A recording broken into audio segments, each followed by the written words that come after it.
Amy's first day back to work, heading out to the train station to drop her and Oliver off, where they will depart into New York City and hang out at Levitt and Needleman for the day.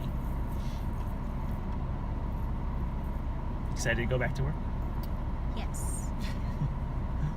I have a lot of feelings about it, but I think... Tell me about your emotions. All the emotions. All the feels. Excited, but nervous. Nervous that it will not go well for some reason. Nervous that I will feel guilty for putting Oliver in daycare. Nervous that... Which part, do you feel like, are you worried that won't go well? You mean the working part or like the whole thing? Yeah, mostly the working part. Mostly that the remote work, that I won't like it, or that it will be, I wonder if Marcia will be able to adapt well to it. And then also, will I be able, well, I mean, I will be able to be strict with my schedule, but I know that that will come as a shock to her given the kind of hours that I used to work before. But yeah, I feel relieved that we were able to get our spot at Bright Horizons, where Oliver will be well looked after by what seems like a good quality professional. Experienced childcare professionals. Who like their jobs and Great benefits, and they're hiring. like amazing benefits. So yeah, that makes me feel better about the whole thing. How do you feel? Really, you could work there. We'd save on the daycare and make money. I could go to $9 a month. Oh, that's Movie passes. Those benefits did sound great though. Great for a... They're great. That's great. Yeah, great for a private company like that. Yeah. What are your thoughts on? I want to see what the big deal about remote work is. I mean, you don't have to talk to anyone all day. It's great. It is actually. I recently came back from a trip in Los Angeles and got a chance to see a ton of friends and talk to a bunch of people who are at different points in their career. Some of them like super far ahead, some of them just behind me.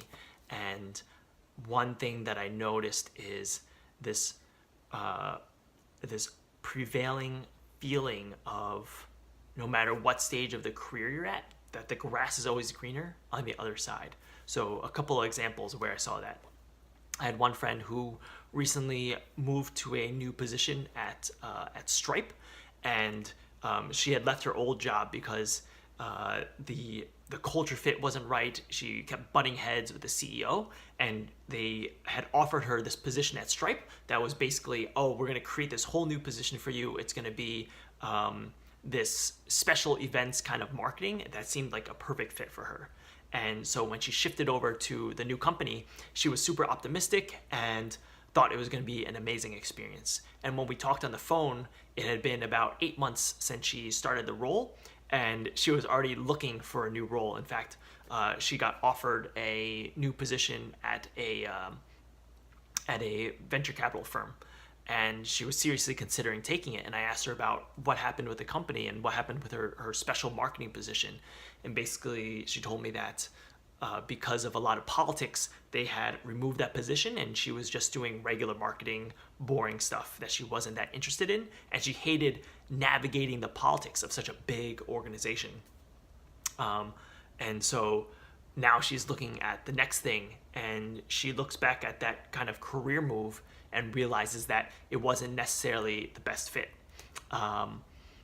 I was talking to another friend who recently left a company. He's working for another startup where he's making more money. He says his coworkers are great. He says he really likes the culture. But something that he actually mentioned was he gave up one set of challenges for another. The previous work environment that he was in wasn't a good fit for him. He was stressed out. He wasn't enjoying the work. But at that organization, it was a hard driving organization that was really focused on hitting goals and measuring what we were up against. And the best idea always won. And here at his new organization, what he says is, he says these people are really soft. In order to get anything done, they need to do like 6 different meetings. Everyone's like taking into account everyone else's feelings. And he's the one who's kind of, cracking the whip saying, hey guys, we need to hit these goals for this quarter. Like, what do we need to do? Let's start with the goals, work backwards, etc. And so if he's the one saying that he is the hard-nosed slave driver of the organization, like, I can just imagine that all these other people are super soft. And again, all he did was he just traded one set of challenges for another set of challenges. And as he looks back, I think he wonders like, does he feel like the grass is greener someplace else where he can find a very good culture fit as well as a hard driving organization, which is something that he seems to be looking for. I talked to another freelancer who's working in Los Angeles. He gets to live in LA, which I am obviously very jealous of, but he's living that freelancer life, and part of that means that he's got to hunt down work every few months, and he's never going to have a regular paycheck while he's living that freelancer lifestyle. But it comes with a lot of freedoms as well, right? Not having to report to a boss, being able to expense things, have his own company, and finally, I was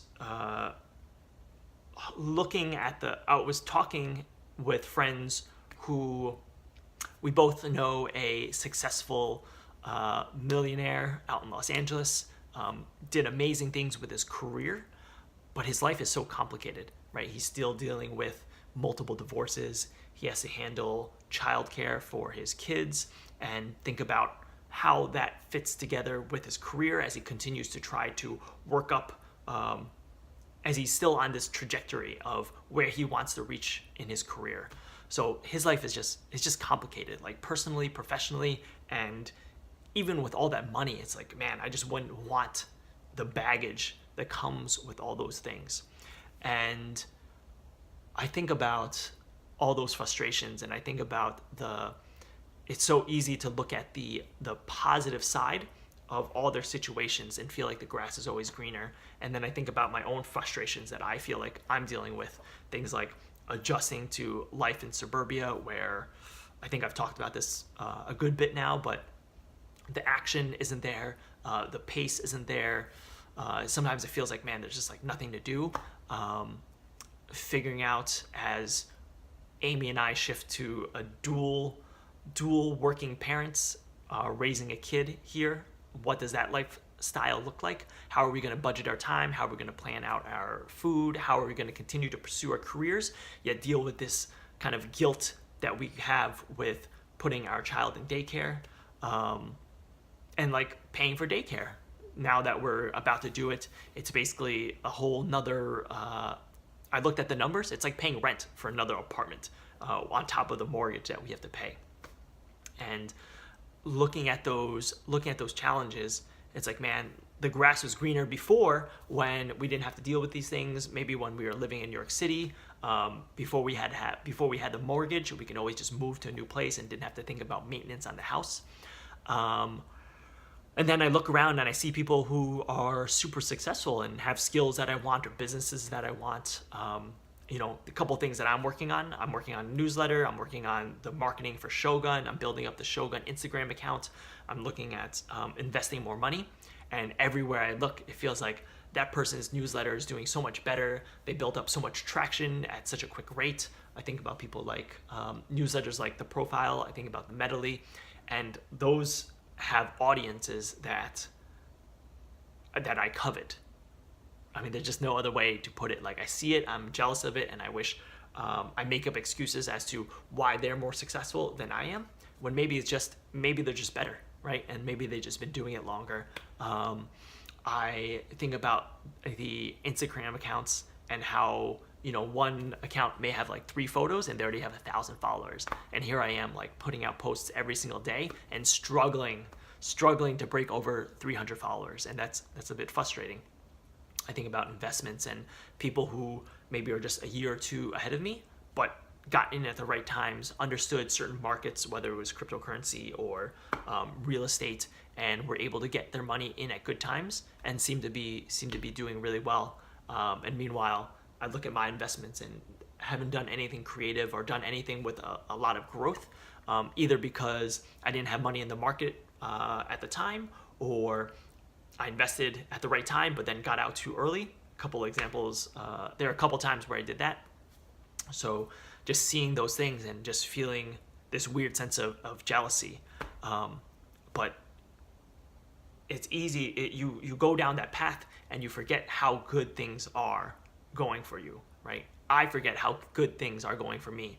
I think about when I force myself to think about how good things are, I just can rattle off a whole list, right? Like, look, we have to pay the mortgage, but we easily make the mortgage payments. We are very well off. Both Amy and I make very good money. I get to work remotely, which means I can take time off in the morning and go drop off Amy and Oliver at the train station. I can go visit his daycare. And it's just, when I think about over the last 4 or 5 years in which time I've worked remotely, I've gotten the opportunity to do so many things that if I had to go into office, I just couldn't do. And that's a huge, I just have so much to be grateful for because I've had that opportunity. In terms of work, I feel like we're really turning a corner at Reforge. We have the core tight team that is able to do a whole lot, and everyone seems on board with the mission, and it just feels like we're in a really good place. My own systems for working on the newsletter, working on Shogun marketing, I'm putting time into building out these systems, and I can feel them like just slowly developing and slowly building up, so that it's all moving in the right direction. I have an amazing relationship with my wife. We're always on the same page. We don't fight. We're just totally in sync, and man, I am so grateful for that. And lastly, we have a healthy, beautiful baby boy, and I mean, like that's the most important thing. Right? So like all these things to be grateful for, and yet it's so easy to just look around you and always feel like the grass is always greener. And I think you have to actively fight against it. It's not enough just to tell yourself that you have good things. It's not enough to just keep like a gratitude list. I think you have to consciously and deliberately remember how good your life is and work off of that, because if you don't, if you're constantly looking around, it just becomes this like poison inside of you, and it's very insidious and it can eat away at you.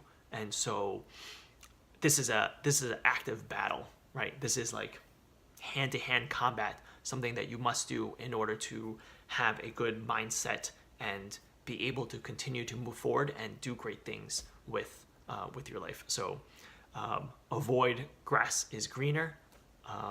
Look inside, be grateful for everything that you have, and do it actively. Actively think about how good things are.